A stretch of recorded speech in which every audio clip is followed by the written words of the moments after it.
I will discuss the time aspect of Ocarina of Time. Not for its mechanic, but its story. The gameplay mechanic isn't done that well. It works, but it's not groundbreaking or very fun. Especially since you have to trek all the way to the Temple of Time to turn from one link to the other. Some people would compare the N64 version of A Link to the Past to the Wii versions of Ocarina of Time. Is there a cyclical nature to the gameplay? Zelda actually does say something somewhat deep in the end, involving there always being Zelda's and Links to fight in a world that's corrupt or evil and must be saved. Something even more meta is that Ganon is actually defeated. You constantly re-defeat him replaying the game. He survives just like how the cyclical nature of the Zelda franchise keeps creating new games. 30 years later, there is no end. Is it worse than before? There's a bit of a formula in Zelda. Raid sequels are the same, but do something different at the same time. Improving on the original game while still developing an appreciation for the original. I wonder what the Japanese translation of Ocarina of Time said. Recall that time mechanic films such as Back to the Future and Groundhog's Day weren't because of the time travel mechanic, but rather because of a solid screenplay. So how does Zelda Ocarina of Time hold up? The beginning of the game has you encounter the Great Deku Tree, a 3D James Bond intro to a 2D franchise. Not to mention, a new Deku Tree forms, a baby Deku Tree forms. A baby is in the Adult Link timeline. In addition to the Song of Storm being introduced in a cycle from the Adult Link's timeline. I don't recall what the Guardians had to do with the story or much. Matthew Matosis mentions how it doesn't really play into the Ocarina of Time story, which is true, but not exactly actually. Replaying it, I felt like it was made what it was MacGuffin have a little bit of depth to it. So there's some more utility and some more value for players to get once they want to get the Triforce. Even though that's sort of ruined because of the slow text speeds. Otherwise, it's just an image with no story. And being a former Disney employee, everything is a story and it's more interesting that way. The Deku Tree is basically an asexual dad who dies in the beginning, adding stakes to the game. He not just looks awesome, and is designed wonderfully, but raised the rest of the Kokiri that Link grew up with. You don't see Link react to it, but it's implied. I would say so. The Deku Tree has some personality to it, being a elderly sort of character. He's been the basis for a lot of Japanese inspirations, as I mentioned before in my Matthew Matosis video.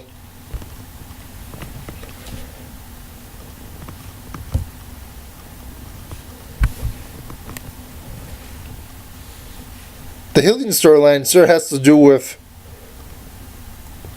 being yourself, you're not being yourself. Link goes from being a teen or a kid to becoming an adult or whatever. And then he reveals that there's two different sides to a person. The naive side and the darker side. As represented by the different worlds. Something I'll get to later. It's really interesting because there's always the element of secrets. You're going in dungeons, it's night and dark, and there's a lot of story told that way. The Nine Monsters do play in the children's fears of the dark and imaginary things, but could also be a fear of secrets and things you can't see. People going after you in the dark, secrets in the game, secrets in real life. Going back to the Deku Tree, there are multiple tree characters around the 90s. X-Death, Sephiroth being inspired by the Tree of Life, bonsai trees in Japan, Kokiri in the forest. Shigeru Miyamoto was inspired to make the games in the forest. He explored caves probably too in Japan, and it makes you wonder what kind of scary stuff probably happened in stories, like ghost stories or something that were probably told, or urban legends wherever Shigeru Miyamoto hanged up. He probably had an instance where he grabbed inside of a tree or climbed a tree and found a spider on his arm, and that probably inspired him to create the Goma character. The Kokiri Forest exit, when you turn into the Hyrule Field, is very interesting in that you turn, and as you turn towards the right, you see more and more of an open field, getting your eyes open to what it is. Or is that a deception of what you actually see? And what you actually see is sort of like the allegory of the cave, or the man cave in real life, where you're only exposed to what you grew up with, and then later on when you're growing up, sort of a foreshadowing of when he becomes an adult, that there's more to the world, such as the horrors of Ganon and other stuff, and the life you lived before when you just live with the Kokiri as children, or your children friends, isn't a true representation of the world, and there's a lot more darker stuff in the world to worry about.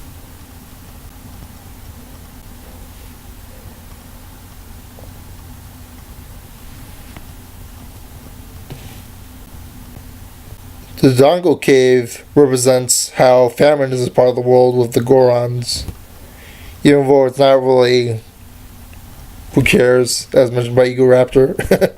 Like there's rocks all over, but they were trying to do something with that. Jabu Jabu's belly is a representation of hunger as well, and how you have to enter the stomach. You also have to enter the Deku tree. There's a lot of stuff you have to enter, which is sort of gruesome. Could have been a lot. Imagine if it was done by Cronenberg, it would have been really gruesome. And again, these dungeons are very interesting to look at.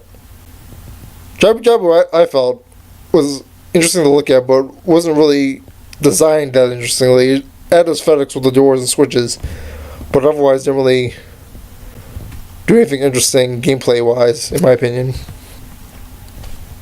Also, something very creepy happens in this. Princess Ruto gives Link the Royal Dora engagement ring. This is just weird. Like, kids probably laugh at this, and teens find this is cute shipping. But it's sort of offensive, as it's sort of like child marriage and royalties. No harm happened to them, but it's very, as an adult, getting engaged is sort of a very interesting thing. And doing it to a complete stranger who isn't even the same species could be very traumatic.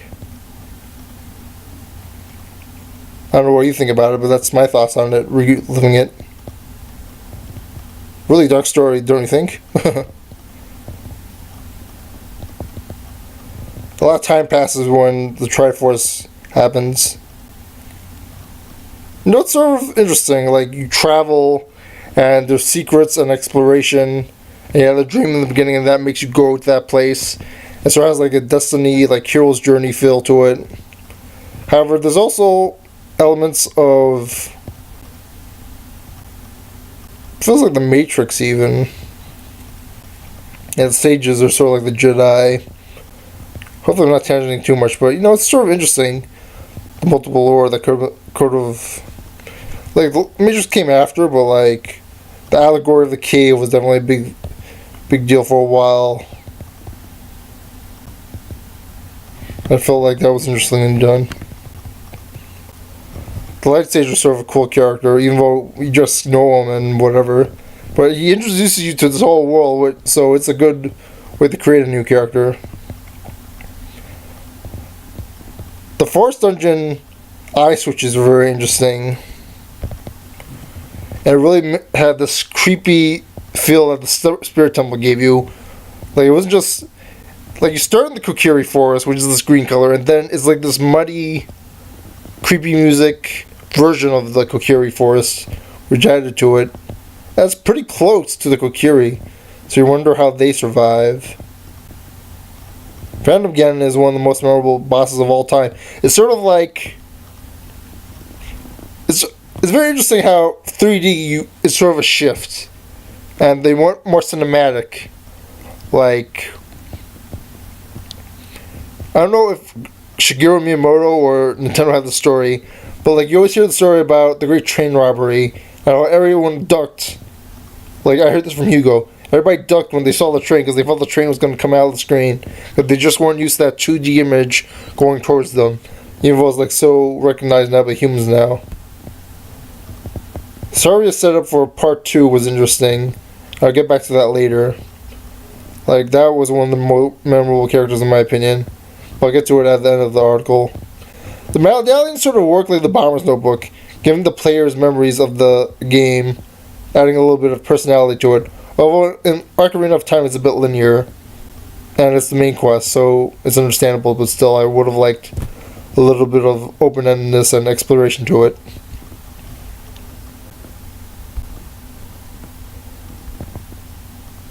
The green stone adds to the dream and prophecy elements of the game. It's interesting. I guess you get a connection with Zelda because you don't even hear Zelda's lullaby from her, but it's rather Zelda the last name or the first name, I don't know. But it's actually Impa's lullaby, and then that's Zelda's song to him, and I guess that's a romantic thing or something because it's all music. But I'll get to that later. The Door of Time is a secret, having to do with religion, royalty, secrets, and power. She has to deal with time paradoxes. That's interesting, which Impa probably Zelda's queen, mother or something, mother and queen. Like, that's an interesting theory that I haven't heard anyone explore. Then again, I'm not really into Legend of Zelda mythos. Ganon tricking King Hyrule to listen to him is sort of like Jafar and the Sultan and Aladdin, which is pretty popular at the time. He's also given a bit more of trickery and story than the original Ganon, who is just this. I don't know, I'm not that familiar with Legend of Zelda, and the first game's so hard, but like, the original Ganon was just sort of this final boss that you beat at the end of the game, and he's not given much story, so it's good that they fleshed out Ganon a little bit more in this game, which is probably quite revolutionary. A Link to the Past, you fight the wizard instead of Ganon for most of the game, and that's interesting too. I don't know, I haven't been that either, but it's interesting if they ever explore more of his story also. There's also choir music in the temple, which is interesting, because I think they got rid of a lot of the religious references in Zelda prior.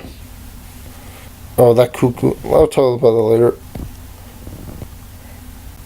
Ganon's life is very interesting. Ganon and Link both explore the world unlike the majority of their counterparts.